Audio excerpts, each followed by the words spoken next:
معروف ٹک talker Hareem Shah video leak case میں ٹک talker ملزمہ Sandal Khattak کو FIA نے گرفتار کر لیا۔ اسلام آباد اسپیشل جج سینٹرل اعظم خان نے ٹک talker Hareem Shah video leak case کی سماعت کی۔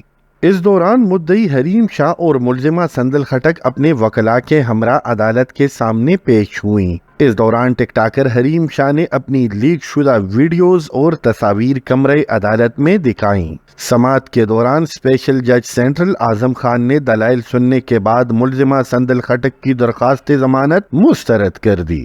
ملزمہ سندل خٹک کا عدالت میں اپنے بیان میں کہنا تھا کہ حریم شاہ کی ویڈیوز ابھی لیک ہوئی ہیں۔ مجھے یہ 1 سال سے تنگ کر رہی ہے۔ حریم شاہ مجھے نازیبا تصاویر کے ذریعے بلیک میل کر رہی ہے۔ ملزمہ سندل خٹک کا عدالت میں کہنا تھا کہ میں نے حریم شاہ کی ویڈیو بنائی نہ لیک کی۔